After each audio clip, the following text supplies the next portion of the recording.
Live. All right.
So I thought I'd challenge you to a Holmgang.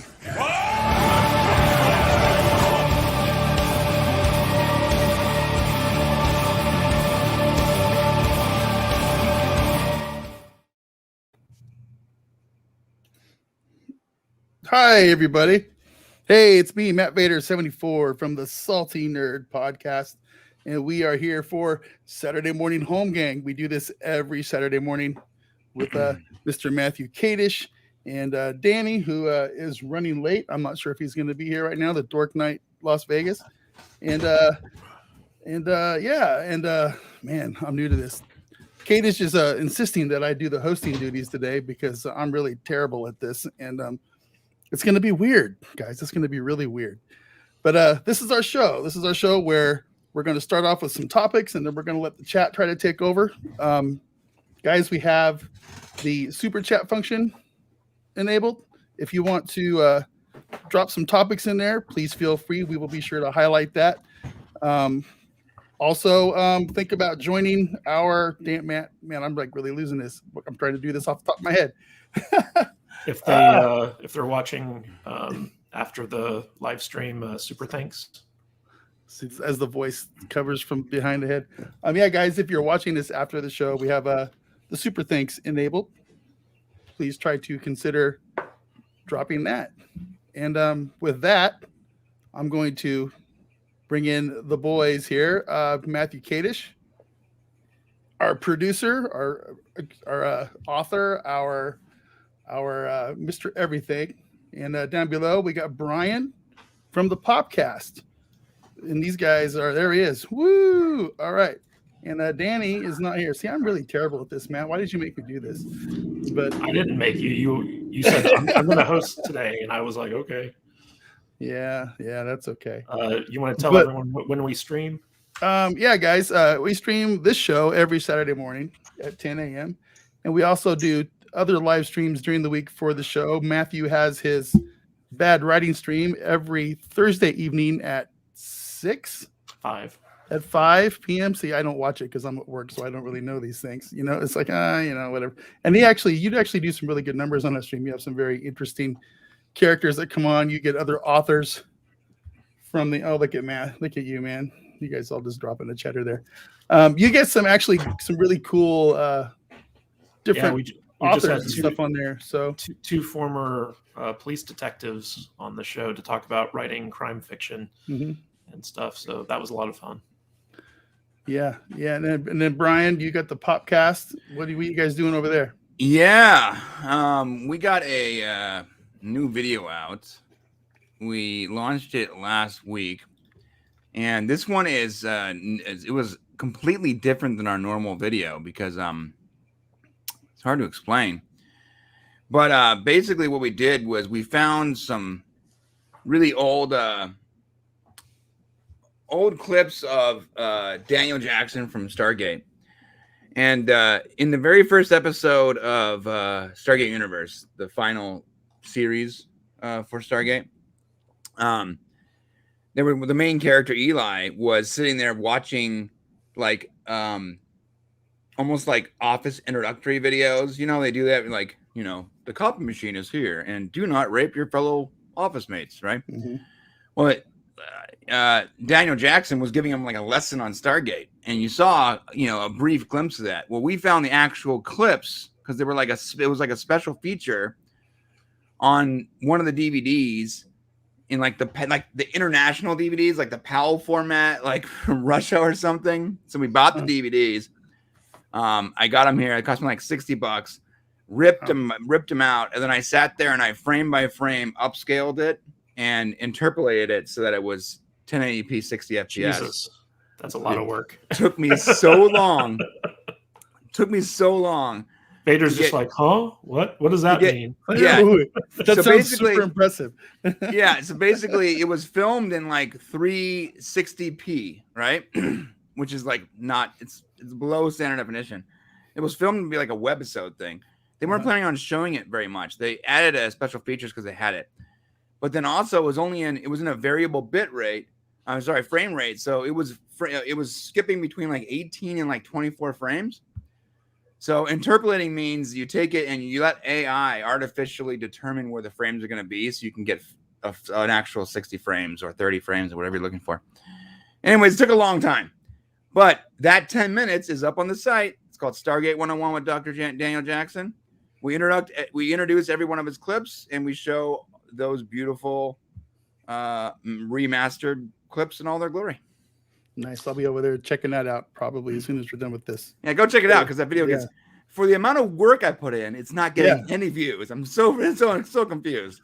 Popcast.com, everybody. Make sure you guys go over and support their channel over there. It's really Brian, good stuff. I actually have a Stargate related question I wanted to ask you. Popcast.co. We couldn't afford the M. Yeah, the co. So out of all the Stargate series, Stargate SG-1, Stargate Atlantis, Stargate Universe, which videos tend to get the most popularity? Like which series kind of like has like the most fans for them? SG-1 for sure. Yeah. The Stargate fans will say they'll tell you they like any Stargate. But this one was, it was SG-1 because it was like stuck on Universe. People say they love Universe, but I hated Universe. I don't know anybody who likes that. I think fans will say they like Universe in retrospect because they're like, oh, here's my rose-colored glasses and I miss Stargate. So I like, but in reality, you really didn't. And the views really show for sure. Like I can tell when the keyword is Stargate Universe, it gets less views. You know. Yeah. Well, what about what was it? Stargate Continuum, the prequel like series that they tried to do for their streaming service. Oh, that was Stargate Origins. Stargate Origins, yeah. Yeah, the only content I ever made for that was mentioning it in the documentary. Like I made the history of doc. I made like the definitive history of Stargate, and like I mentioned it briefly in that, and that was it. Like, didn't they retcon like a lot of stuff in that show? No, it's actually brilliant because they didn't retcon anything. So when it starts, you start thinking they're gonna retcon it, right? You're like, oh no. They're going to be modifying canon through this prequel series because they were showing things that like decidedly did not happen. And you're like, oh no, they're modifying canon. What? When I first started watching, I was like, oh my God, they're making the same mistake like every company makes when they revisit a property. But it was actually brilliant. The show itself wasn't very good. Okay. Don't get me wrong. Like it wasn't great, but the way they wrote the ending was brilliant. So like think of it from a business point of view, you need to make more Stargate to keep your fans, hot and horny so you can get the sale to Amazon, right? But you don't have a lot of money. You shouldn't make anything new that actually touches on new content because fans are going to lose their mind and it's going to cost you a lot of money. And you're going to have to get old actors back. That's going to cost you even more money. So you got to make a prequel. You got to make some kind of prequel that takes place inside the universe, but something the fans didn't see. That's always super dangerous. But the way they ended it was by, and I don't want to spoil it, but the way they ended it was really clever. They ended it in a way that goes, yeah, all this happened, but this is why no one knows about it. And it was very clever, clever, and introduced a couple characters like the Tok'ra characters that like it did enhance the universe, even if that wasn't really well done. The way they put that together from a business point of view and a story point of view worked. They didn't insult the fans, even though it was low budget. Is that what? Yeah, I mean, and that's the thing is, when you first start watching, you're like, oh no, they're gonna insult the fans. Mm-hmm. Like immediately, one of the characters is sort of feminine, and things are happening that just didn't happen in this, in the canon. But all that's explained very simply, and the whole adventure is explained, and they do it with characters you already know, and it works. It really does work. It does. I wanted to ask you, now that Amazon owns MGM and basically owns Stargate, what do you think they're going to be doing with the property? Are we going to be getting a new Stargate series, some new movies? Any idea? Yeah, nothing for a while, because the deal, while they did buy MGM, the deal hasn't finalized yet, so they can't legally do anything until the United States approves it. Mm-hmm. That might be as early as February, as late as next year. Well, MGM has been bought and sold so many times over. I'm sure it'll go through. So when it does, what do you think they're going to do with it? Well, when it does, I think that, and I made a whole video about this. I think the very first TV show that if they're looking for content to create new content, they're not just looking for a content farm, right? Right. That's what MGM is. MGM is essentially just a giant library of content. But if you also want to create new content based on that IP, the low-hanging fruit would be Stargate. It's the easiest thing to pick up and go with. The fan base is still there. They paid for a service for a year without even getting anything. They made it very clear they want it. The actors and actresses and the producers are already on board. They're still doing Stargate conventions. They've publicly announced that they'll be in more Stargate. The creator of the show and the main writer, Brad Wright, is literally writing the show, assuming that that's going to happen. So you have all your ducks in a row. All Amazon's got to do is be like, yo, here's a check.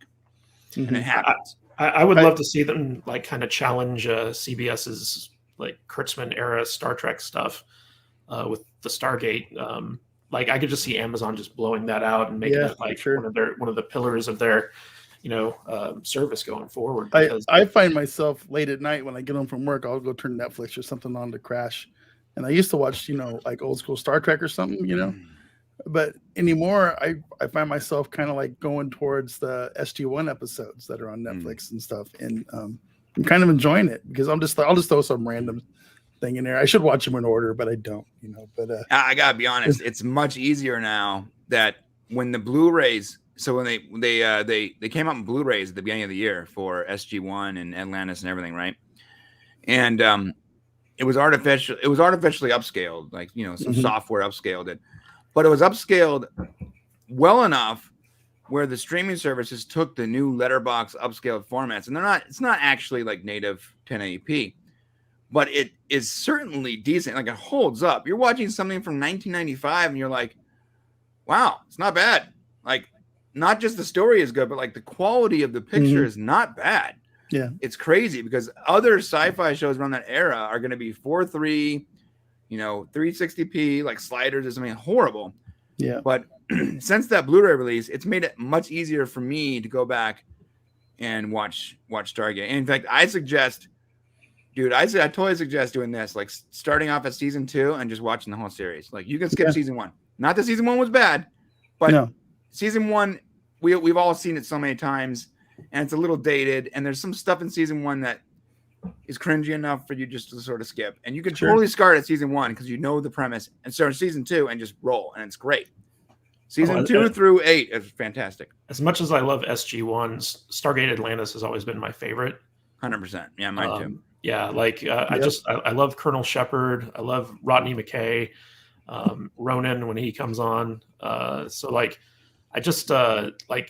Do you remember the Die Hard 2-parter where some guy takes over Atlantis and Shepard is the only one who's left to fight the bad guys? I do remember that one. Yeah, I do. That was such a badass 2-parter. I love it. So I got chills. I got chills at the cliffhanger in between, and I was just like, "Oh man, this show's so good." Yeah, and he actually had Die Hard references, which was awesome.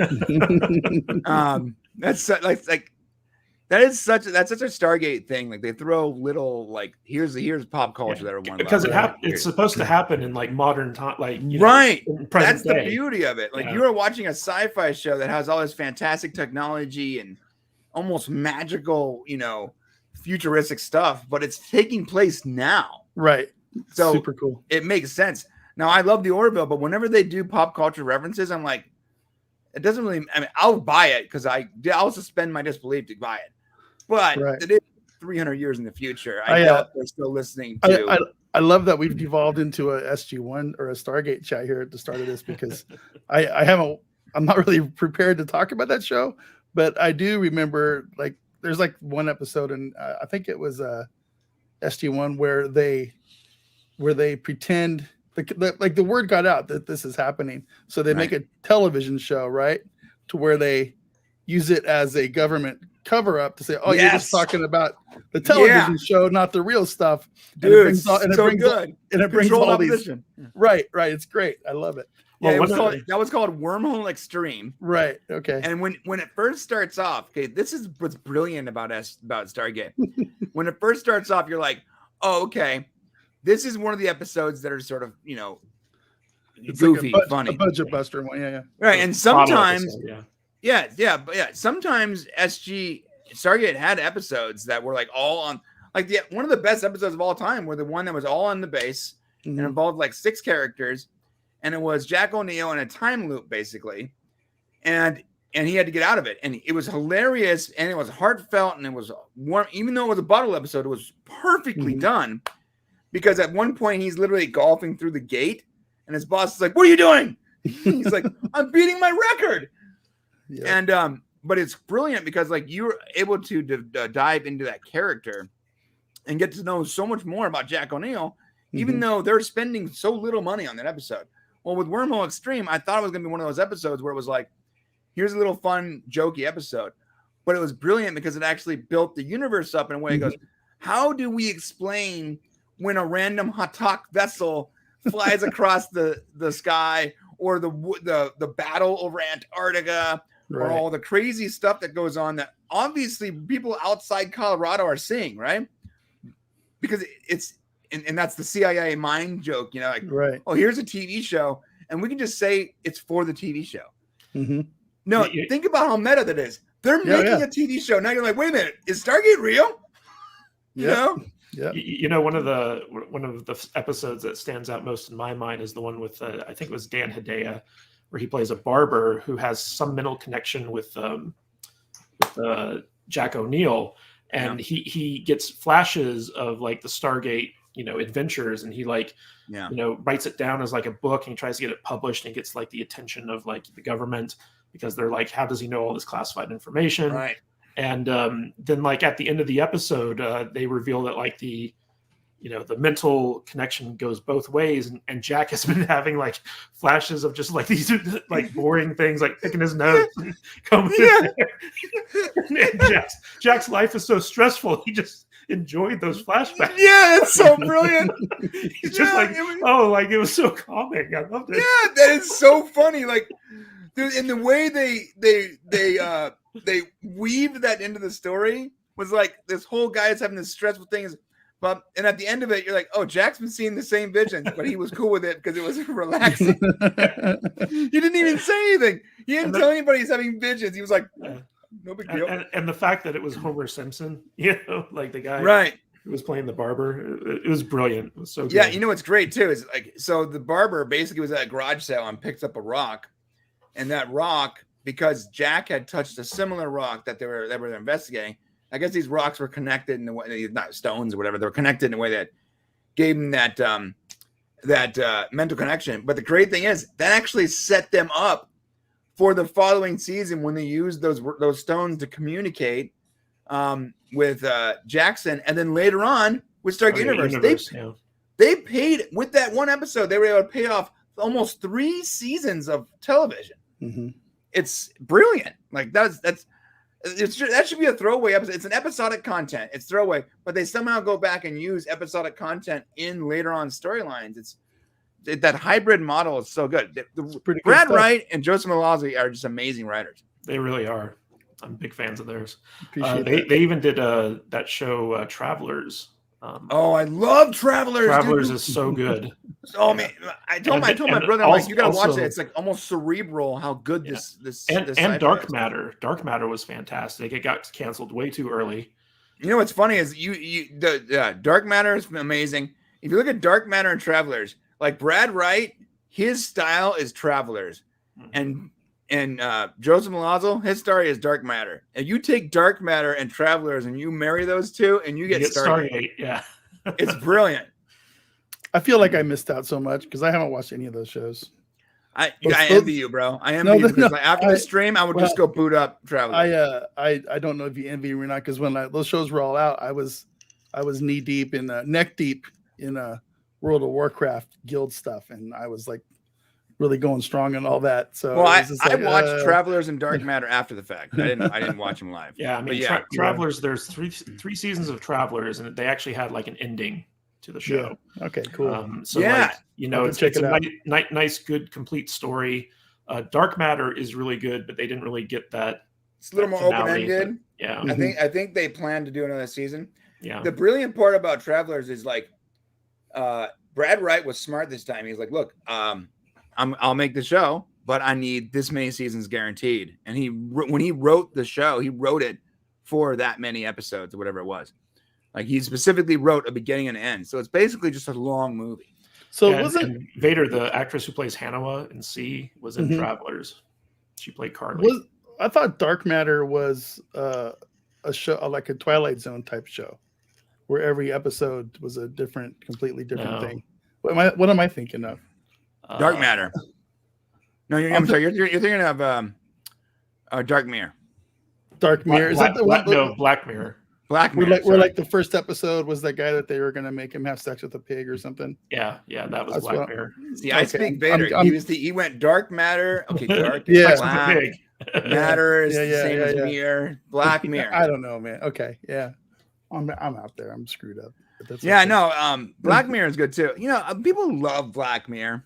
I didn't. I watched that first episode and I said no. Listen, I'm not gonna dog it. I'm just saying, like, there are good episodes of Black Mirror Mhm. and there are really bad episodes of Black Mirror. And because it's not episodic, I'm not gonna say all of Black Mirror is good. Sure. When like a good half of Black Mirror is just not good. Right. And out of the other half, it's good enough, but then there's like these standout episodes that are just phenomenal.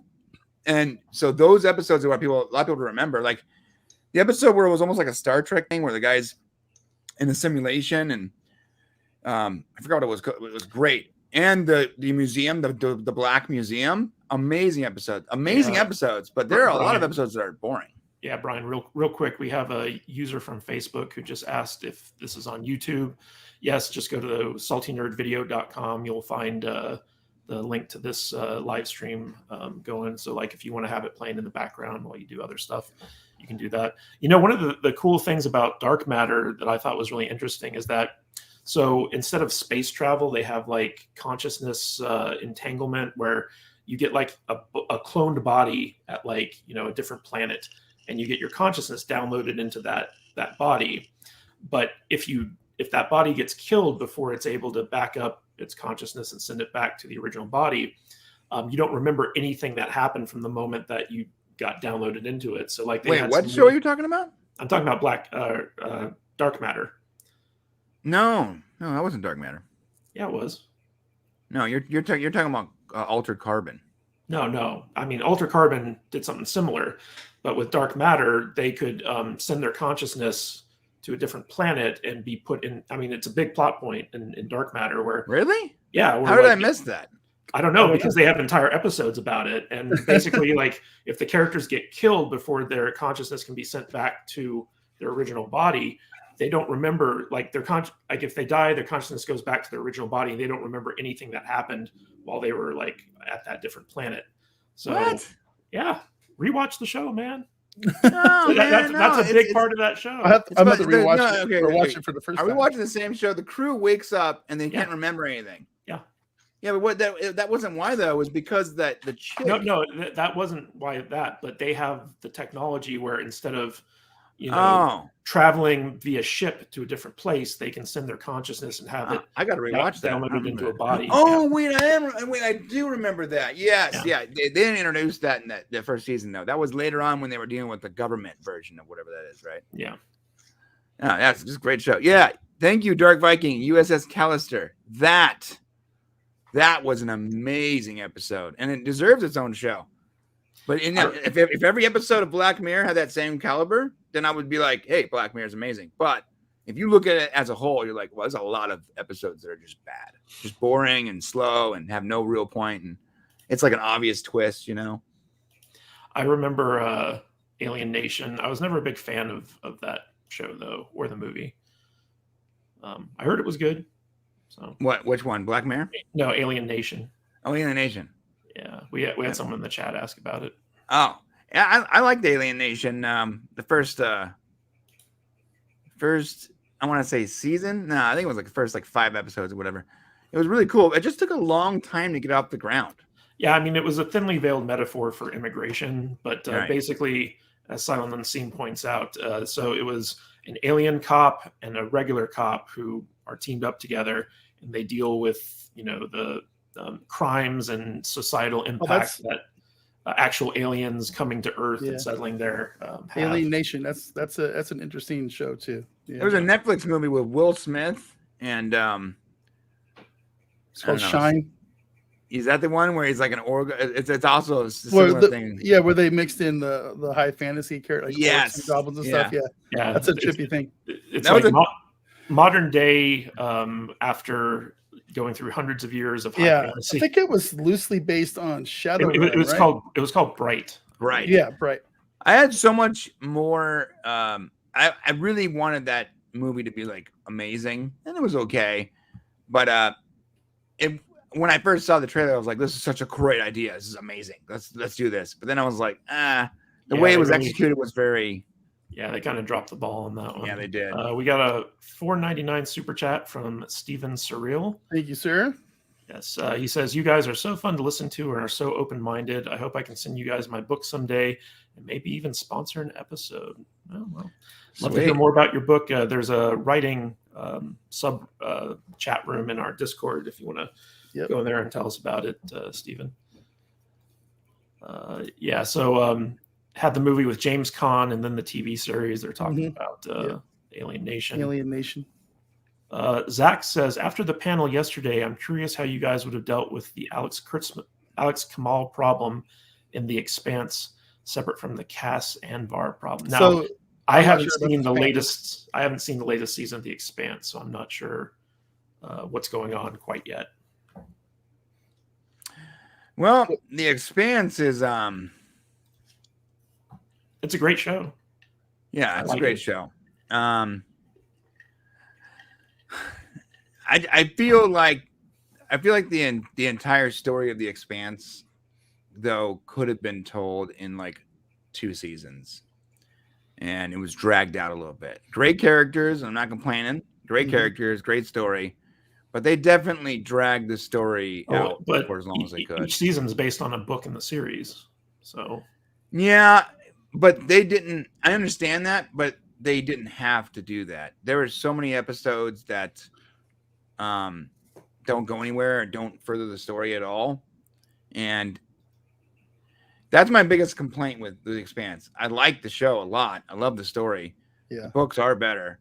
I find myself being on the wrong side of the fandom with a lot of these shows like that because I've only watched the first season of The Expanse, and so I can't really talk about a whole lot of it. But why do you only watch one season? Because I just have too much other stuff to do, and it didn't and it didn't hook me. And you know why it didn't hook you? Because there are too many episodes that don't do anything. Right, and that's exactly where I was going to get to. I kind of disagree with that. I've watched 4 seasons of it. I think that they're pretty tightly written seasons. I enjoy them. The first 2 seasons stick very close to the books. I know that they're coming back for a 6th and final season. The 6th season is going to be the last season, and I haven't seen season 5 yet. So it'll be interesting to. I hear season 5 is not very good, but we'll see about that. Yeah, I don't know. I don't have a problem with season 5, but I do also feel that at some point that I'm watching because like I already started watching, and I need to understand it. So some things I watch it because I'm a YouTuber, not because I want to watch it. You know what I mean? That happens a lot.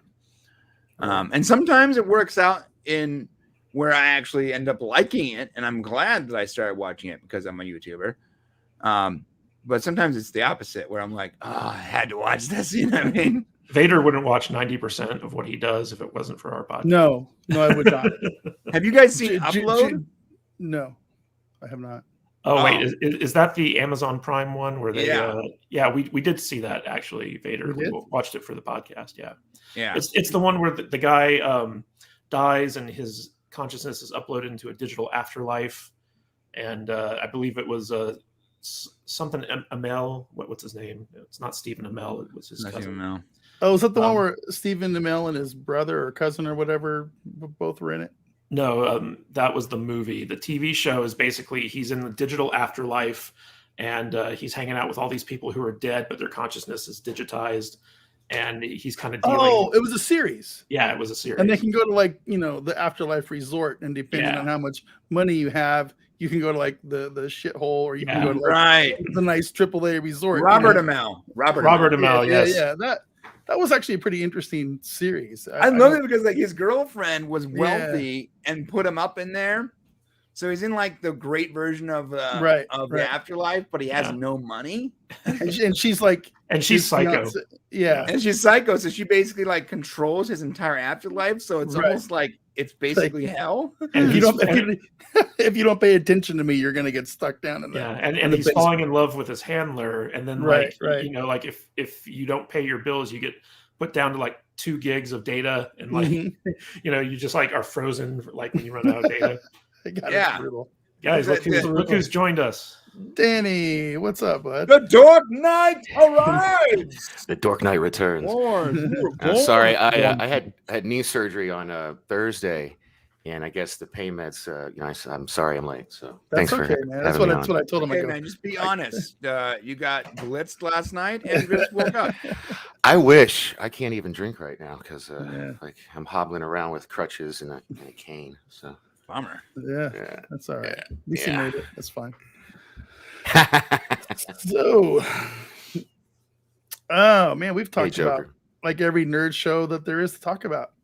No, we haven't. There are so many more. There really are. In fact, I sent a list to all my co-hosts about like all the ones coming out in November and December. It's like, which one of these are we going to try to watch? Man, it's crazy. It's like a ton of them. Crazy. The Wheel of Time show is coming out in November. Cowboy Bebop. I was surprised by Wheel of Time because Shane, my brother partner, my brother and life partner, he was I thought I was your life partner, man. Well, no, you're my life partner when I'm in Vegas, but you don't have it in Vegas. When you're in Vegas, Yeah.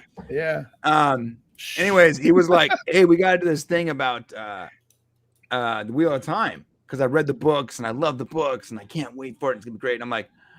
Originally, I was like, "Oh God, okay."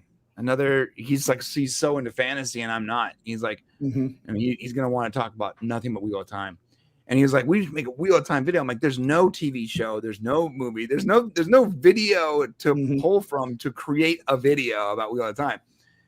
So we talked about it though, and just talking about it, and we got like 1,500 views on the channel that we only have like a few hundred subs on, right? I'm like, oh, okay, so it's gonna be a big deal. So I went and researched There's a huge fan base for it. Yeah. Right. Well, it's not just fantasy though. There is a science fiction element to it. You said that before, and I think I refuted it. There's not actually a science fiction element to it. I went back and I'm literally listening to the audiobook right now, and there's definitely a science fiction element to it. I'm not crazy. No, it's high fantasy. I'll let you guys fight about that. I don't know anything about it. Well, it's the books that inspired George R.R. Martin to write. I read that too. I think Robert Jordan is better than Game of Thrones. Robert Jordan kind of like picked up the torch from J.R.R. Tolkien because after the Lord of the Rings came out, there was like this big dearth of high fantasy, like a long period of time where like there was nothing that could compare to Lord of the Rings. And then Robert Jordan came along, started Wheel of Time, and it was like this big huge like to do because high fantasy came back and he'd write these big long novels and it was like this huge series and like truly epic fantasy. And I'd say about 3 or 4 books in, he kind of like lost direction and just started like churning them out for a paycheck as opposed to actually advancing the story. And eventually he passed away before he was able to finish it. And he hand selected an author named Brandon Sanderson to come in and finish the series for him. And so like they actually finally concluded the series not too long ago. I feel like my only experience with these books is I remember going to the bookstore and I was looking at stuff back then and I saw these and I pulled it out and it was like this thick. And I said, nope, I'm not going to read a book that's that thick. And I put it back and I probably really missed out.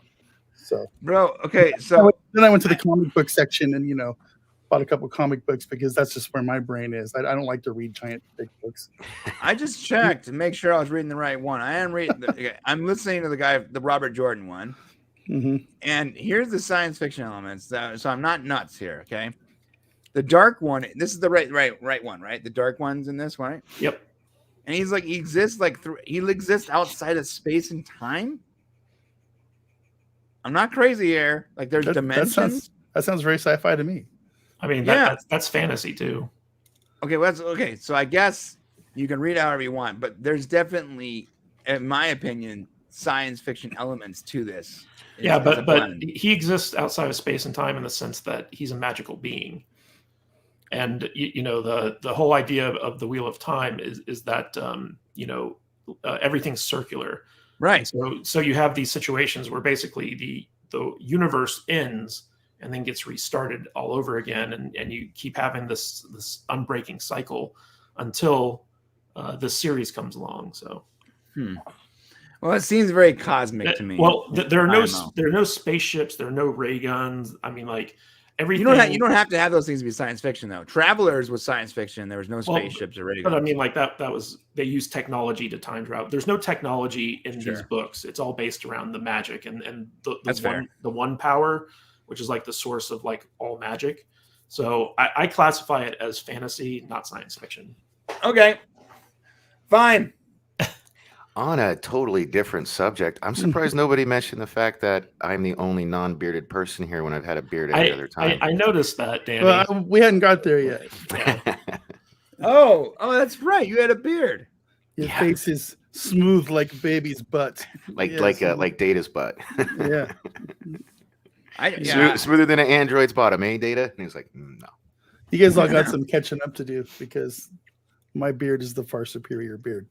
I win. It is. That's I'm gonna I trim mine on a weekly basis. If I let mine grow out, it'd be like down to here, bro. I finally ordered one of those fancy beard cover masks that goes way down like this. Look at the beard on that guy. That was me. Oh, yeah, I have that one. I have the one where like it starts up in your ears and it basically is like a beard and it goes all the way down to cover your Yeah. I have the same one. Did you guys? That was real. Did you see that? I did. That was awesome. Did you guys hear this from Andre Enrico, where the head of Amazon, instead of producing a new Conan series, chose to make Wheel of Time because she considered Conan too toxic? That makes me extremely sad. Makes me very upset because that's depressing. It's just the wokesters. Have you guys seen the new Dave Chappelle stand-up closer? Not yet. Yeah. I loved it. A lot of people did too. Did you hear all like the backlash? The creator of what was it? White people on Netflix. Danny just like goes straight to the dear white topics. Dear white people. Yeah, she's trans, right? Yeah. Oh yeah. She's totally boycotting. She says she's not going to make her show on Netflix anymore because they allowed it and blah blah blah. And I didn't think it was that bad. He kept. I don't know. Of course, she obviously didn't watch the special. Yeah, I mean, if you watch the special, he's like, it was really good. Yeah, he was really hard. He was really hardcore, and it was really funny. Yeah, one of his friends though were like trans, and he backed him up. People Yeah. are too sensitive, man. Way Yeah, too they are. It's too sensitive. Bunch of flower children out there go to their Yeah. safe spaces. So yeah, I get Bunch it. of children of hippies. Although my mom was a crazy hippie, and I didn't end up that way. So Yeah. I think it's more sadly. I think it's Gen Xers, like my generation's fault. Like all of our kids are the snowflakes. You know. Yeah, I got two 10-year-olds. I have twins.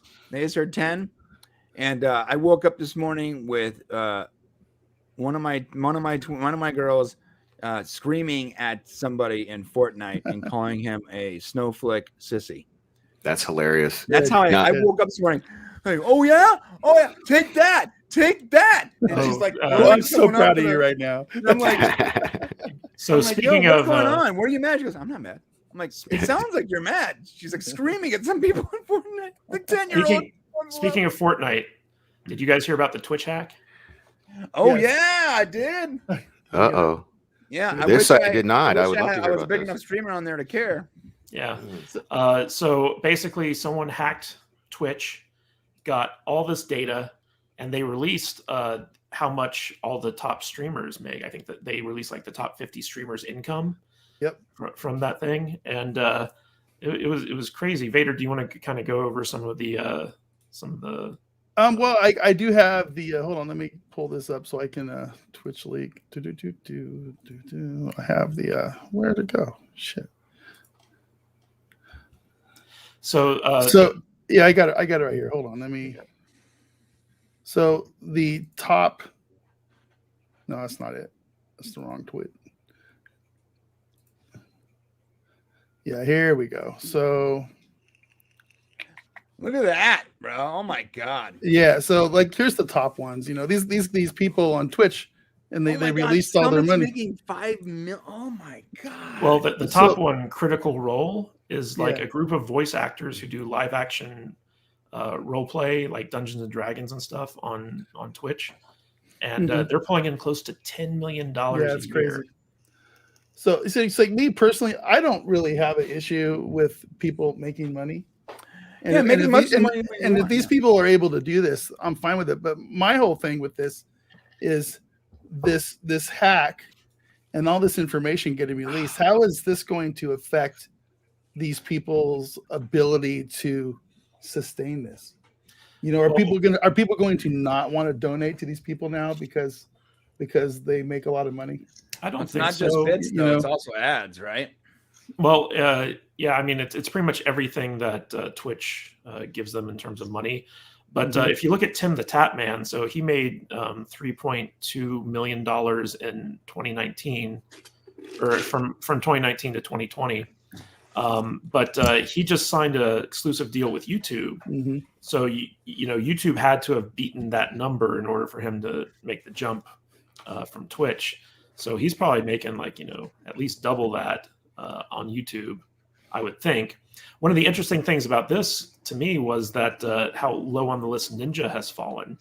Mm-hmm. You know, like he jumped over to Mixer. He was like the top streamer on Twitch for like a long time. And he jumped over to Mixer for like $30 million.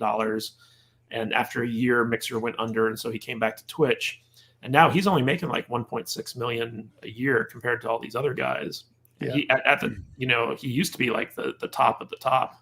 I definitely didn't he get that exclusive money though for Mixer? Yeah, $30 million. He did get some Mixer money, and I think he's kind of. I think his 15 minutes have kind of come and gone. And well, he's also doing other stuff too, bro. Like he's been in TV shows. He does commercials outside of Twitch. Yeah, but not so much anymore. Like, you know, I think the jump to Mixer really hurt him because after Mixer kind of went under, like he didn't have the viewership. Fortnite has kind of fallen out of popularity, and I think he just got overexposed. And now it's like I don't even know when he's on. I don't see him anywhere. I'm surprised Summit is making that much money. It's crazy. So Summit's a lot of fun to watch. Yeah. You know, here's the thing about Twitch.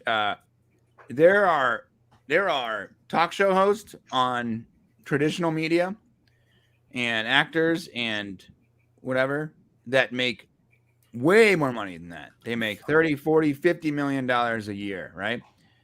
And they do not work as hard as these Twitch people do. These Twitch people, they sit there and stream 12, 15 hours a day. All right. Mhm. Yeah. So like if you're thinking that's a lot of money for entertaining, first off, Twitch it's free. You can go watch it whenever you want.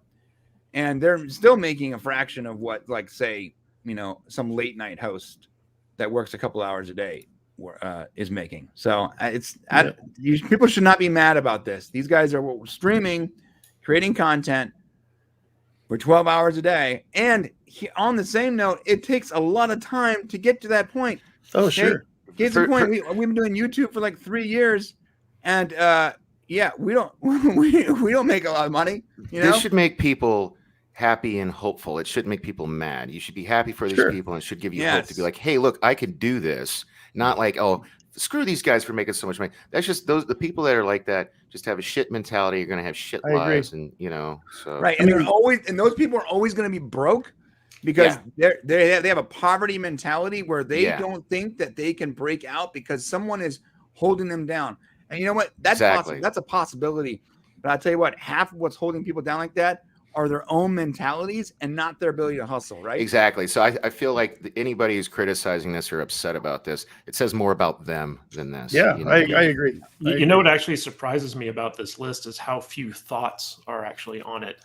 A lot of these are like, actual video game streamers, whereas I think the only thought that I noticed on there was Amaranth, and she was right under Ninja, making 1.6 million a year. That gives me hope for humanity. Well, yeah, I don't know if the hot tub streamers were like a different category in terms of like what they were making or whatever. Or maybe they all moved to OnlyFans. Maybe. Oh, yeah.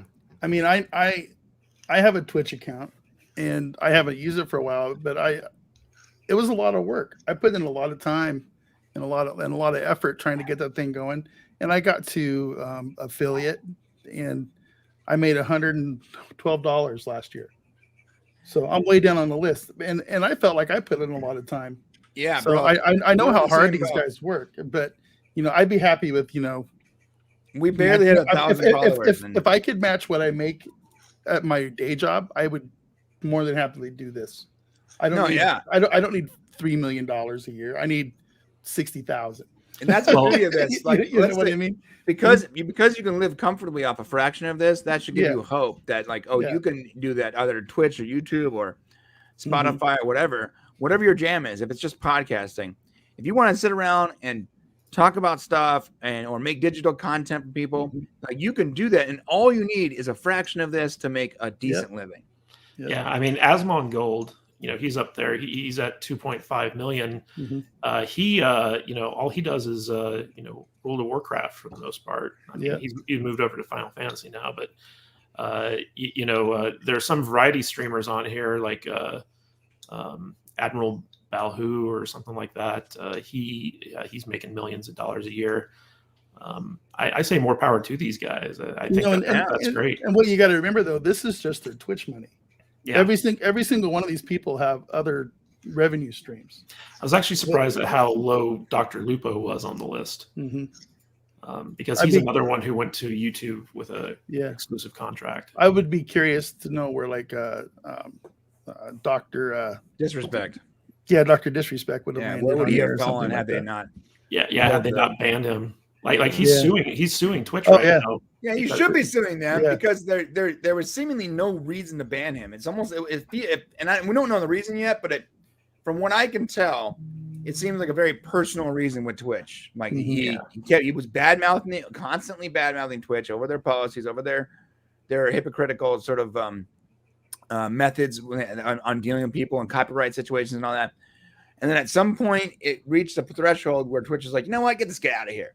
Well, I think that they were in the middle of negotiations with him, and that he was negotiating with Mixer at the same time. I mean, I don't have any source for this. This is just my theory. And when Twitch found out that he was negotiating with Mixer, they got really pissed off with him, and so they kind of banned him. And he said that that ban has done irreparable damage to his ability to get sponsorships and all types of stuff, and that he's making like a quarter of what he was making at his peak. And so he's taking him. I hope he wins. I hope because I hope especially he because a lot of people don't know why he was banned. So like, there's sponsors that don't want to touch him right now because they're worried. I mean, there were all types of rumors that like he was like like sexually harassing people, or like it was like some sex scandal, and So none of that weird. was true. The guy streams for like 15 hours a day in a character.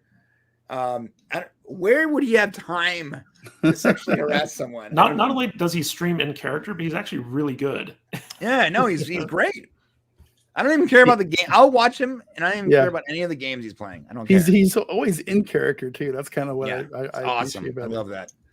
So as Alex Jones said during his thing, he's like, "I'm just playing a character. I don't think the frogs are actually gay." He said that during the court transcripts. It was so funny. Dr. Disrespect's mustache is real, but the mullet is not. So. Right. That mustache looks like a caterpillar on his lip. Are you sure that's real? Yeah, it is, and it's meant to look like that. He's groomed that thing meticulously. Yeah, he does. We all love Doc here. I heard a lot of people. I even went on Twitch and changed my password. And I did too, and I haven't been on Twitch in 6 months. I didn't. Oh shit! I don't care if they get my information. Yeah, I have like 1,100 followers right now. Well, the bigger hack was Facebook. They got everyone's information. Yeah, it's already for sale. Really? Yep. You know what? Screw them, because my first account on Facebook was banned like a year and a half ago, and because I reached out to them and say, hey, listen, it was banned because some hacker took over my account and tried to take a bunch of money out of my account, and Facebook was like fraud, blah, blah, blah. And they said, oh, because of COVID, we don't have enough people to handle these requests. So you'll have to wait. And it's been a year and a half that I have had zero access to my primary Facebook account. The one that has connections to all my businesses, my podcast stuff, dude, all my kids' pictures, everything. Yeah. Because during COVID, they don't have enough people to reset my password. Yeah, Facebook's customer service is notoriously bad. Yeah, I left Facebook in December of last year, and am so happy I did. Only thing I mess with now is Twitter. My kids are trying to get me to reactivate my Instagram though, so I might do that. I just don't. I don't know. I don't feel comfortable supporting Facebook at all anymore. Yeah, Instagram seems to be where the action is right now. Twitter, but they're owned by Facebook. Yeah, I know. Yeah. I understand that, but it just seems to be where, if you want to do like really good social media, Instagram's the place to be. You know, Twitter is an absolute cesspool right now, and it just feels like, Facebook. I'm not a fan of Facebook. I deleted my main account, but had all my like family and personal information on that a couple of years ago. But I have recently started up a new one, but with just Matt Vader. For some reason, they think my last name is Vader, so I'm not gonna like say it's not. But well, you got lucky. I tried to do that so I could manage like my other accounts, and they wanted me to upload like a copy of my ID and shit. And I was like, okay, forget it. No. Well, I just want access to my main podcast account, because I was the admin on that account on Facebook. Right now, there is no admin on the podcast, and if you know how Facebook works, a Facebook page requires an admin. Yeah. So because there's no admin, only Shane was an editor, and I was an admin. Now Shane can post to something, but we have no ability to control that page until that account gets reinstated. And we have like 7,500 followers on that account. Yeah, I had to get a hold of somebody. Yeah, what was funny is that when Facebook and Instagram went down for like 24 hours, there was like a whole like segment of the population that didn't know what to do with themselves for like an entire day. They're like, I don't have access to my IG. Where am I gonna post my pictures of my lunch? Oh my God. You know what? There was an episode of Modern Family. I don't know if you guys seen that show, but there was an episode of Modern Family where the oldest daughter, her name is Haley, loses her phone, right? And so for like 8 seasons straight, you think that she's sort of a ditzy kind of, hot chick, right? Well, she loses her phone for a couple of days, and in that couple of days, she starts reading. She's kind to people. Show. Her entire personality shifts to like this sort of like intelligent, empathetic person. And then her new phone gets there, and within hours, she's back to being the horrible sort of not horrible, like What fact is that this? shit. This is I need to show this episode to my children. It's an episode of Modern Modern Family. Family in the Modern 8th season. Family. Yeah, It's- it's a fantastic phenomenal. episode, or Oh show. yeah. So just a reminder to the chat, guys, like we feed off of your topics. If you want to throw some super chats, we always appreciate that. But if there's anything you want us to talk about while we're going throughout the home gang, just drop in the chat. We love to see interaction. Hey, I got something, Matt. Yeah. So this last week, I think there was a big controversy on social media and stuff about Star Trek Lower Decks, and their continuing ineptness. And this week, there was a issue where they're like having sex orgies on a cartoon show. I'm waiting for this. I'm waiting for I this fapped to like be 4 done, times that episode. And so I can watch them all because that's how I did the first season. I hate waiting. And my only question is, since I don't really watch Lower Decks anymore, even though it's apparently the most authentic Trek in Kurtzman era Trek, is this Star Trek?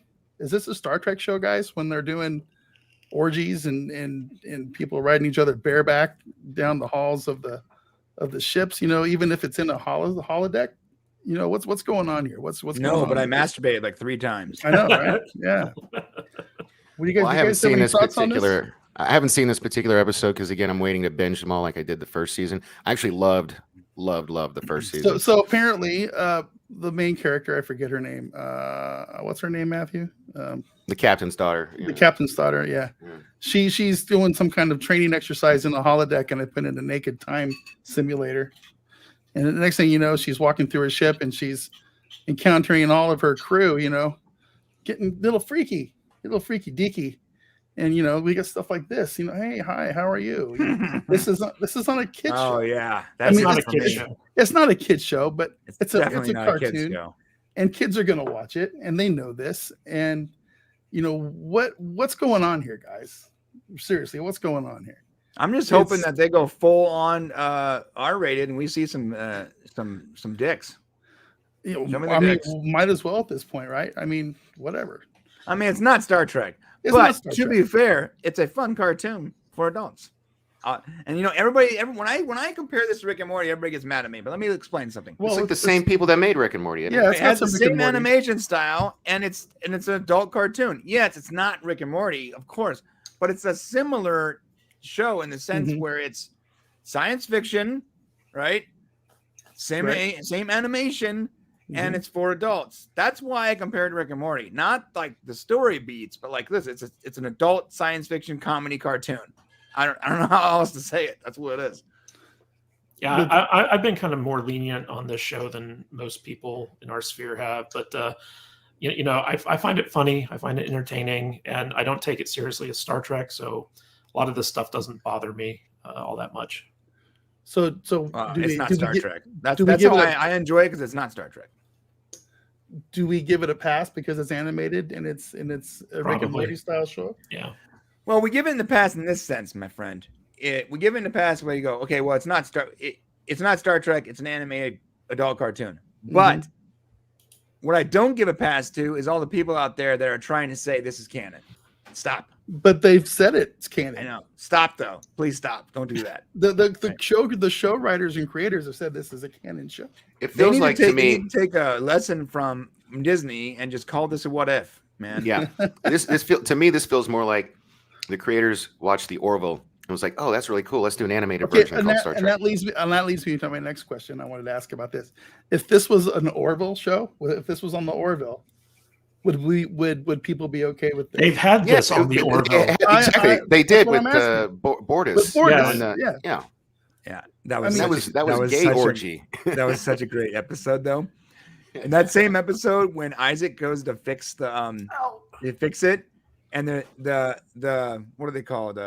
Bortus, the Mocklins, all the super homoerotic Mocklins are like just making out with the robot's head and like licking his head and stuff, bro. It was so good. It was so perfect.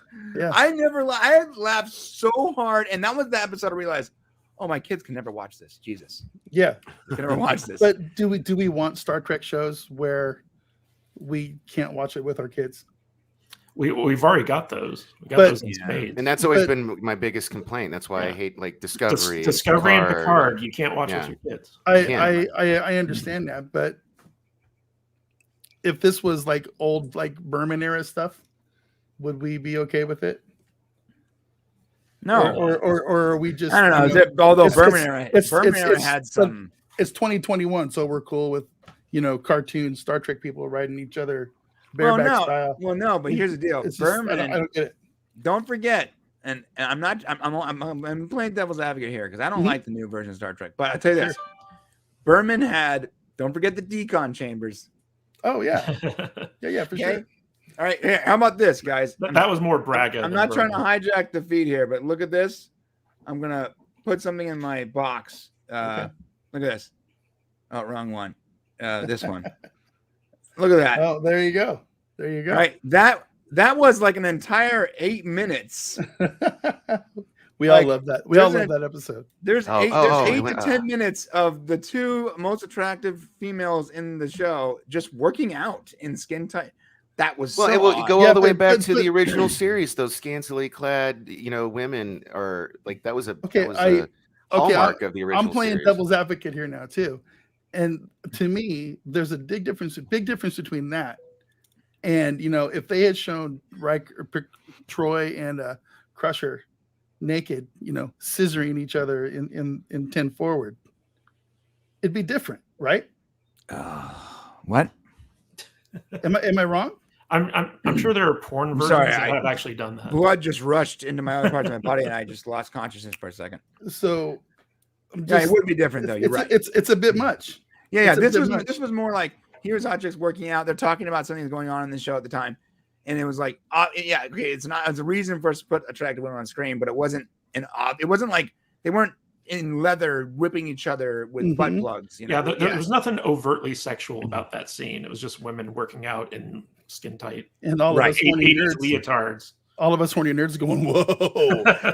Hey, That's I what mean, that I was all put about. this in one of the Discord chats the other day, but that's nowhere near as salacious as the Data Yar scene. Oh, Yeah, the only but only reason I don't put it on the was all same. implied. That was all Yeah. implied. Yeah, but Yeah, yeah, it all wasn't happened fun. off screen. Yeah, Yeah, although but still, it also made it wasn't as bad too because Tasha Yar is just like so manly. It felt the opposite. To I mean, me. I thought was she like, was. She was gonna. Yeah, Denise, it's Denise subjective. Richards has never done it for me. I'm To not me, gonna I was lie. like, oh god, please don't show this. Oh, Denise God. Crosby, you mean?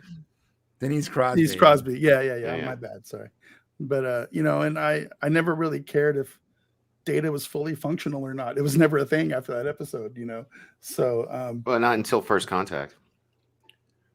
Remember with the Borg Queen, and she was like, "You don't remember that scene?" I never picked up on Isn't that. that- the Borg Queen did it for me too.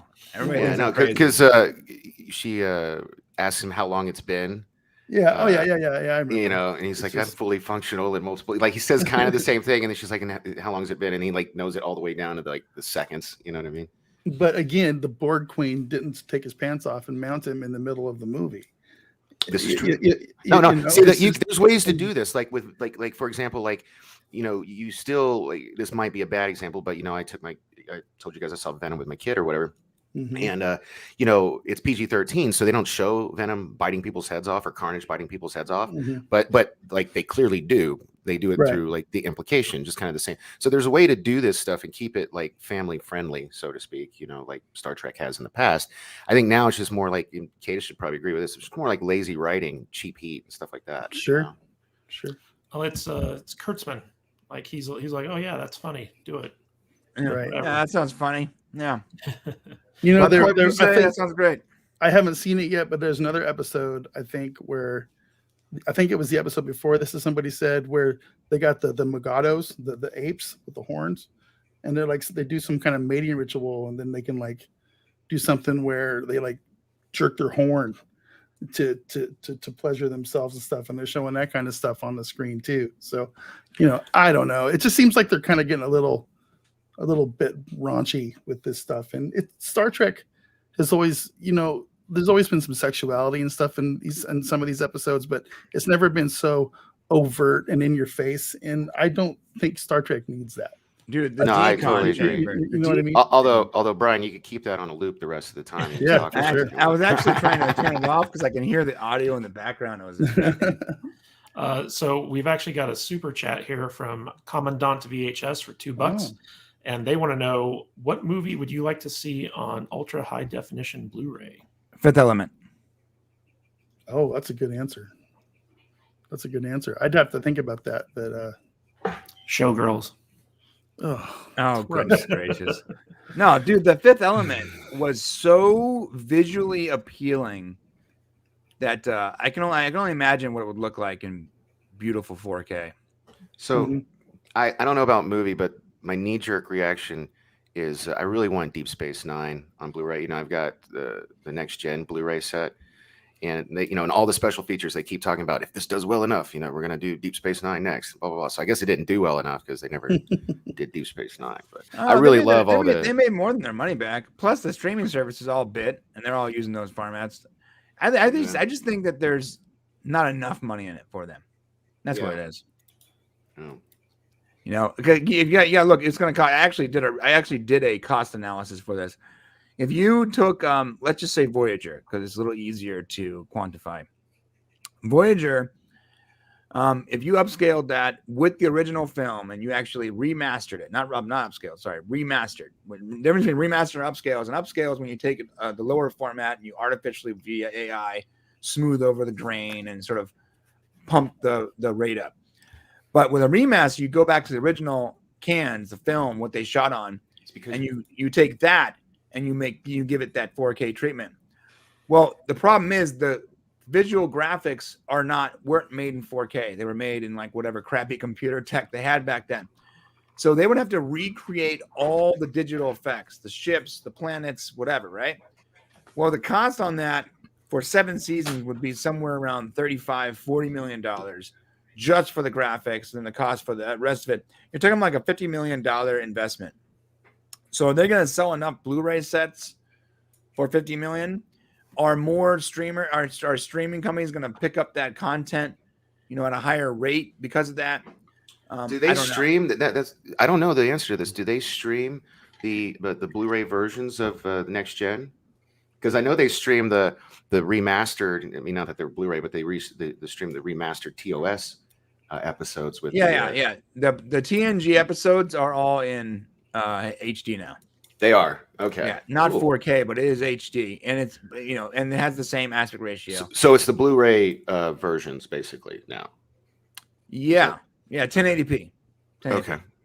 But see, like, so they would have to scale up the effects for that to work too, and that means most of those effects would have to be redone in order to be done. If it was to be done correctly, right? Yeah. And that would cost. The effects alone would cost them like the whole process would cost like somewhere between $45 and $50 million. So they would have to make that money back. And the businesses don't do things to make their money back; they do it to make money. To make money, yeah. So let's say they want to make two and a half times, right? Well, are they going to sell $150 million worth of discs? I don't know. I would buy it. You know, right? I would buy it. Yeah. I would buy a digital version on Prime or something for sure. But I don't know if anybody else would.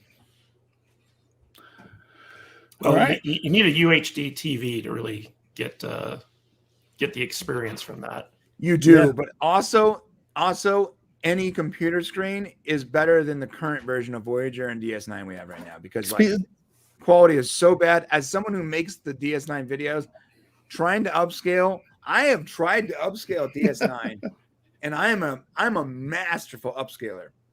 And it's so hard because the source material is so garbage. Because the way it was broadcasted was just in like this really bad ratio, really bad frame rate. And the frame rate was a variable frame rate. And the worst thing about variable frame rates is that it was like a mixture between interpolated and not, right? So there's some of the frames have the lines, some don't. And they use the variable frame rate to sort of hide that fact.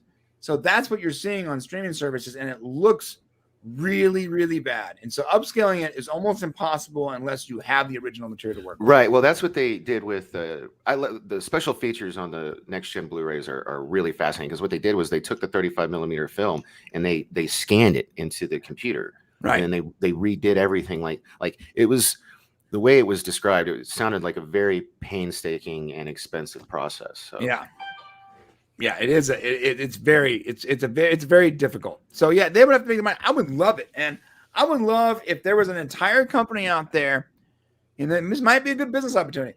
If there's a company out there that went and got license rights to create remasters of old TV shows and movies, right, and share the profit at their own expense, share the profit with the studios, and then have the license rights to sell the digital copies and. That'd be cool, man. I read in my news feed the other day, somebody's actually taking the time to remaster and re-edit and cut Superman 4: The Quest for Peace. Did any of you guys see this story? No. Oh, wow. I'll have to find it and throw it in the Discord. But I just read it the other day, and he's done a lot of it, and he even made like a high-def trailer as a sales pitch to whoever owns the rights to it. I forget right now, but to try to get them to give him some of the original footage so he can do a better job. That movie's so bad. Oh, it is. I don't know why he's doing that, but I mean, that's the wrong movie to do that with. Yeah. Well, it's already apparently it's been something he's been working on forever. He's a huge Christopher Reeves fan, and that's his last outing as Superman. But still, like, he redid the scene. I haven't seen any of it. I was just reading the article, but apparently the scene where that chick is in space, that's so ridiculous because she's in outer space and can still breathe and talk and stuff. So he re-edited all of that to where now they're just they're in the sky, like, in the kind of the upper stratosphere. So he's trying to make the movie better.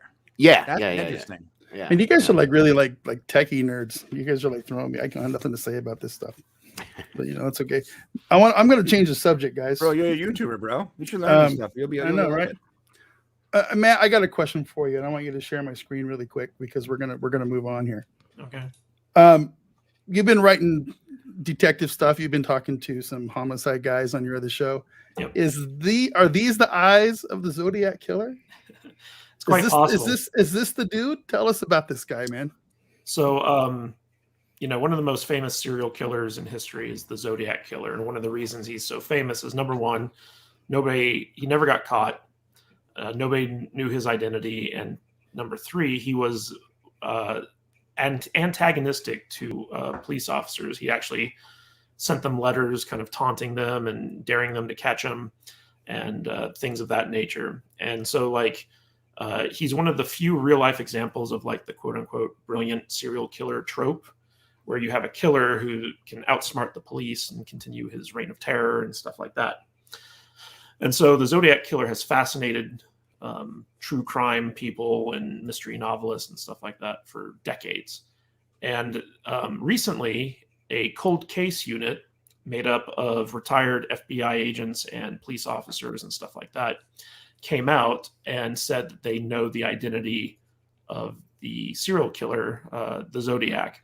And they based it off of a cold case that was seemingly unrelated to the Zodiac and a bunch of other kind of things. They didn't go too much into the detail in the articles that were just released over why they've settled on this guy in particular. But they have, apparently evidence that is convincing enough to make them believe that this is the actual Zodiac Killer. Vader, there should be a name in the article. Yeah, his name. Michael J. Fox, right? No. Doesn't that guy look like an old Michael J. Fox? Last name was Post, right? Man, I had this earlier. It should be towards the beginning of the article. His last name is Post. Poste. Let me see if I can find it. This is a terrible article. Gary Francis Post. Gary, yeah, there you go. There you go. So terrible article. So Gary, yeah. Ironically, all the articles about this revelation have been really poorly done. Yeah. Like the Fox News article that kind of broke it was so poorly written. I was like, I can't believe that this got published on a major news site. But this is a guy who, apparently he passed away in 2018. He was never caught for the killings. But he was someone who, basically, the biggest clue was that, so the Zodiac put out a these like cryptographic ciphers that basically he said, like, if you can solve this cipher, it will reveal my true identity. And for decades, nobody could do it. And then recently, last December, they finally cracked, this code that the Zodiac had published. And this cold case unit went in and found out that if you use this guy's name as an anagram within like the code, it tells you something different. And because the name is so specific, that if you didn't know the name, you wouldn't have been able to get this extra piece of like information from the cipher. And so they're using that as more proof that like this guy wrote that cipher and sent it into the newspapers and stuff like that. So there's a lot of compelling stuff here, but I'm waiting for like the true crime crowd to start digging into what this cold case unit actually has and seeing like, because there's been a lot of stuff. There was a documentary on Hulu recently where this guy claimed that his dad was the Zodiac Killer, and he laid out his case for that. It was eventually proven false, but the biggest one is the book that the movie was based on, the David Fincher movie, that claimed that the guy who was the Zodiac Killer was in prison and died in prison and stuff like that. So there's still a lot of different theories out there as to who the Zodiac Killer was. This story just broke the other day, so we don't know whether this is legit or not, but it's certainly an interesting revelation if true. So apparently this guy, he actually admitted to 6 of what they say are Zodiac kills, right? No, he didn't admit to anything because he died in 2018. Well, no, but I mean, there's stuff out there where he's claimed to have murdered people. I don't know about that. I know that so there was a cold case that happened years before the first official Zodiac killing, and they linked him. So someone who claimed to do that killing claimed to be the Zodiac later on, and then retracted that and said, like, "Oh, I was just kidding. I'm crazy. I'm not the Zodiac." And then he also has some scar on his forehead that people. Yeah. So right. Basically, the big thing is that in the description of the Zodiac, that when people actually saw his face, they claimed that he had like some scars on his forehead. This guy's scars apparently match up with those descriptions. And also this cold case that happened years before the first official Zodiac killing was apparently the cold case unit tied him to this killing. And so like that kind of led them down the path to like him being the Zodiac. And I guess that they've come across like other evidence of like where he lived at the time versus where the killings occurred and things of that nature. But the reporting on this has just been terrible. Like we don't really know a lot of the data that they have. And I don't think anyone's been able to go through it to kind of verify their claims. But if this guy is the Zodiac, then they just cracked one of the biggest true crime cases in history. Yeah, it's interesting. The FBI, they're not doing anything to say that the case is still open as far as official channels go. I don't think we'll ever actually close this thing. So possibly, like basically according to the police officers I had on my live stream the other day, because the case is still open and ongoing, the police can't legally comment on it, Right. So I'm sure that if they get their hands on this group's evidence and start going through it, they may be able to kind of piece together whether or not this is factual. There's actually a very interesting documentary on Hulu about John Wayne Gacy right now. It's like a 6-episode miniseries, documentary series. And if you want to kind of see how police handle or mishandle like serial killer investigations, that's a really good documentary to watch. All the stuff that I've ever seen on the Zodiac Killer has kind of been focused on like his cryptic cipher and stuff like that. So I'll be interested to see what kind of documentaries pop up around this stuff. I'm sure Oxygen has one in the works right now. Yeah, they probably already got it going. Yeah, something like that. All right. So true crime genre has weird fandom. This is very true. The suspect from the Zodiac movie, let me just Google that real quick because I think it's Arthur Lee Allen, if I'm not mistaken. He was the one that the movie and the book claimed to be. Yeah, Arthur Lee Allen was the suspect for Zodiac Killer in the book and movie that was made. But a lot of people have kind of pointed out since the book has been published that Arthur Lee Allen couldn't have been the Zodiac Killer. So there's still a lot of stuff kind of up in the air on that. But it's kind of funny because me and Vader, so I've been listening to a new podcast called True Crime Obsessed lately. Mm-hmm. And it's two New Yorkers. It's a woman and her gay best friend, and they kind of sit there and they review true crime documentaries, kind of like how me and Vader review movies. They just kind of make fun of it. And they started off the podcast because they wanted to solve the Zodiac Killer, and they realized that they were terrible investigators, and so they just started making fun of documentaries. So I'm interested to hear what they have to say about this, because I really like those guys. We're really bad investigators, so really bad investigators. Oh yeah, like as soon as they started the first episode, they're like, "We're really bad at this. We shouldn't be investigating crimes." That's awesome. All right. Okay, that's interesting. That's good stuff. Okay, I find what's that? Is it that time of day where we start talking about wrestling? You want to talk about wrestling a little bit, Danny? Yeah, I would love to. Yeah. Wrestling. So first of all, Brian's super into wrestling. I have a feeling, right? Yeah.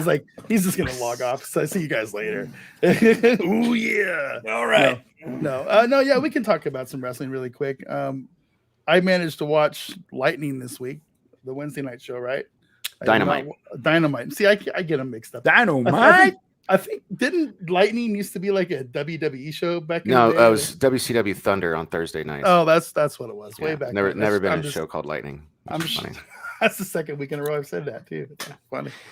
So you saw the Wednesday night Dynamite with the big four-man tag. I did. So yeah, the tag team was great, and tag 14. And I saw the ladder match, which was great. So, but that was on the Friday show, Stacy. But yeah, that was the only show I managed to find the time to watch this week. But the thing that I find just absolutely incredible is the spots that these guys go through are just so over the top, and I appreciate that. You know, I keep going back to that when Adam Page took Pac off the top of the ladder through the table. Mm-hmm. That looked like it was some serious pain. So you know what I mean? Speaking of Adam Page, man, I guess you didn't watch Friday's show, huh? I have not watched Friday's show. So should I not talk about it? Don't want to spoil it. No, go ahead. I don't care. So they did the main event was the casino ladder match they haven't done in a while, and it has a Joker in it, kind of like the Casino Battle Royal. Go ahead. Okay, I thought that was Wednesday. No, that was Friday, and Adam Cole was the surprise, or was that Thursday? No, that was Thursday. You're right. So you did see it. Yeah. So Adam Page, I said Adam Cole. Adam Page made this surprise return at the end. I'm sorry, I was mixing up my shows. Friday was the CM Punk versus Daniel Garcia, and then the tag title match, and then the Jade Cargill match, and then the street fight. Which I can't believe they squeezed 4 matches onto a 60-minute show. Mm-hmm. So, but yeah, man, I don't even think I'm going to watch WWE anymore. I tried watching. They did the drafts or whatever, and they're just shows are so terrible. I mentioned on Twitter earlier this week. I said I'm done with WWE. I have zero interest in watching it. I find it just stale. And and all the people that I actually want to watch on WWE are going to end up in AEW at some point. Yeah. Now there's only Stacy in chat just brought up a good, I am interested in seeing Edge and Rollins part 3 because that's going to be in Hell in a Cell. But I there's everything that was good about, at least in my opinion, is pretty much gone now. You know what I mean? Yeah. It's just so like the King of the Ring tournament that they started this week. I don't care about any single participant in it. You know, Queen of the Ring tournament that the first one ever. I don't care about any single participant in it. You know, there's only so much time in the week, and if I'm going to have to, or not have to, but if I'm going to watch pro wrestling, I would rather. Okay, I'm down. We can do watch party. Whoever else wants to join. I don't know. I think I'm just gonna stick with AEW, and then like I'll watch my little review shows, and if there's something here or there that people say I should watch, I'll check it out. But I'm definitely not gonna. I don't think I'm shelling out for Peacock anymore after how bad it's been getting. So I don't have the time to devote. You know what 6 hours I've a been week to right. WWE. So I'm super hyped for. I don't know. Maybe this will get Brian and Kadish back in because it's a real sport. I'm super hyped for tonight's fight, man. Like I've been watching. I rewatched Fury and Wilder 1 and 2. I rewatched those just the other day with my girl, and it was oh my god. And then I watched the weigh-in and their press conference, and then like I watched this funny video about all the. Do you guys know what I'm talking about? Deontay Wilder, Tyson Fury. Yeah, and like so, Deontay Wilder has been like made like all these crazy. I think the list was like 17 excuses long as to why he lost that last match. My issue with that fight tonight is that it's going to make it hard for me to get in and out of work. Oh, because I'm right next to T-Mobile Arena. Well, I mean, normally I would not be happy that I'm confined to the house because of the surgery, but tonight, I'm just gonna kick it and watch that fight. I hope it's another banger, man. Like that first fight went 12 rounds, and it was like a Rocky movie, dude. I don't know if you guys seen both those fights, but they were like, it was the most exciting real life boxing I'd seen. I'll be honest with you, man. I don't really watch boxing anymore. Oh, okay. Yeah. I watch a little bit of UFC, and I watch AEW. That's my combat sport. Brian, Kadish, either you watch boxing? No. I always, I always found boxing kind of boring, but like the one boxing match that I watched that sticks out in my mind was when George Foreman knocked out Michael Moore to win like the heavyweight championship belt at age like 48 or something like that. Yeah, I remember that. Yeah, like I can remember as a kid watching that and just being like blown away because I just knew George Foreman from the grills, right? And I was like, oh, the guy who sells the grills is going to be boxing. That's funny. And nobody expected him to win. He like fucking won. It was like the biggest upset ever. You guys, and then people in the chat, I see somebody else said I should be watching more fight. Yeah, that guy. Look, man, I'm telling you, they're on YouTube. They're really, really good. The first Fury Wilder 1 is like 55 minutes. It's all 12 rounds, and it is like they are beating the shit out of each other. It is not like it's not boring. That was my, like Kate just said, my biggest beef with boxing was it was so boring a lot of the time. People running away from each other, just like blah blah blah. But these guys were just like it felt like I was watching a Rocky movie. Yeah. And then the second fight, even though it only goes like I can't remember 8 or 9 rounds or something like that. I mean, it was still like 44 minutes. Anyway, they're both on YouTube. I highly recommend checking them out just because they're probably the two of the best boxing matches I've seen in the last easily 20 years. Yeah. Mr. Tickle Trunk, I wish it was that Michael Moore that George Foreman was beating up. So that would have been very entertaining. Yeah, I watched the crap out of that. You know, Danny, I think my issue with boxing right now is that I feel like those Paul brothers have turned the boxing sport into an absolute clown show. Right I totally agree. What's happening tonight is real boxing. It's not this is real boxing. Shit. Yeah, but it's so funny to watch the Paul brothers get beat up. I can't stand this. Well, they're winning their fights. They're winning. They're winning their fights. I would love to see them get their ass beat. I want to see them get their ass handed to them. I really, really do. I want to see Ivan Drago be like, if he dies, he dies. I want to see shit like that. I feel like they've turned boxing into a clown show. And if I was an actual boxing promoter or an actual fighter, I would be livid at what the Paul brothers have turned. Well, aren't they just doing what like what was it? Mike Tyson's manager always did. The guy with the big tall hair. I forget his name. What do you mean? I mean, like they've always turned these shows into like 3-ring circuses. Yeah, but those were actually legitimate fights. These are bullshit. These aren't real. Well, I mean, like the Paul brothers, they seem to be legitimately fighting. I don't know, man. Some of those, like there was one recently where it seemed like the dude like held him up. Yeah, see, I don't. Yeah, we know they're rigged, and that's why I don't like the spectacle of it because to me, boxing isn't professional wrestling, and this is what they're doing to the boxing world. They're Floyd Mayweather fighting Paul to a draw into an 8-round draw or whatever it was. That's ridiculous. Yeah, it's nuts. Floyd Mayweather. I'm not even a boxing fan. I know that's ridiculous. If it was real, Floyd Mayweather would have knocked that dude out in 45 seconds. Yeah, they want to give the people their money's worth. But and it's ridiculous. And but what's the difference between something like that and something like the Conor McGregor Mayweather fight? Nothing. That was another big fiasco. I don't know. McGregor is a real fighter that actually tried to win. It was Don rigged. King, Kadish. Don King is who you were thinking. Don King, yes, thank you. Yeah. Sorry. Yeah, Don King used to blow stuff up all the time. I feel like there's too much pro wrestling influence in legitimate sporting events. I guess that's what I want to see. Well, then you might not like the Wilder, because the first fight, Tyson Fury, is like, he's taunting him. He does crazy things, like puts his hands behind his back. And he's that's fine. He's just like giving him. It was fucking funny, man. He even gets up on the corner turnbuckles after he won the fight. Yeah, but and he does this number like. But Conor McGregor does that to people all the time. Nick Diaz does that to people all the time. It's just that's part of it. But they're in there to beat the other dude up. They're not in there to put on a show for 8 rounds. It's ridiculous, and it makes me not want to watch legitimate boxing, because I don't like where the sport's going. So I feel you. I can't believe. Was there any other? Chat, let us know. Or was there any other wrestling stuff? I think we only talked about 3 things, then I switched it to boxing. Sorry. But that's I'm just okay. I'm just so hyped. I'm just so hyped about tonight's fight. Hyped.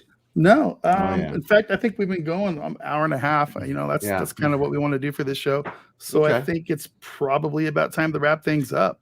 Now it's time to say goodbye. Chat. Thank you guys all for hanging out today. Thank you for the super chats that we got. I want to take just a second to remind everybody to please go and check out the saltynerdclub.com. That's our patron site over there. We're producing special content just for our patrons. We're doing up to 4 different shows a month that are spoiler filled. Right now we're going through the new Foundation series for our patrons on Apple TV.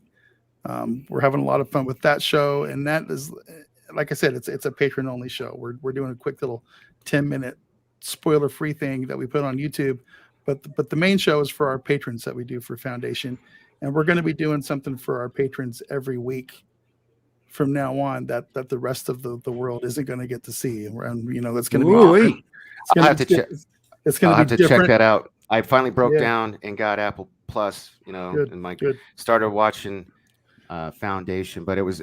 This has nothing to do with the show. I fell asleep, but it was super, super late. I'm going to restart it. Probably binge that, because I'm stuck here at the house. I'm not allowed to do shit until Wednesday. So check that out for sure. It's a good show. In fact, I got to go watch the 4th episode after we're done with this, or maybe tonight when I get home from. I love the 4th episode. It was so good. But I just want to give a quick shout out to our patrons. Thank you guys very much. We do a lot of what we do just for you guys, and we really appreciate you. And you guys are the foundation for what we're trying to build here at the Salty Nerd Podcast. And believe me, guys, we have a lot of stuff in the oven right now, and we need everybody's help to make it come to fruition. So stick with us, man. We're going to be making a lot of really good content and stuff for you guys in the future here. So Matthew, you got anything you want to add? Just that we have a regular live streaming schedule now that we've kind of worked out all the logistics. So every Monday we have Alex doing his one-on-one interview show, and we've got some really interesting guests coming up on there. Derek Pacifico, who's a former homicide detective, former chief of police. Now he's a crime author.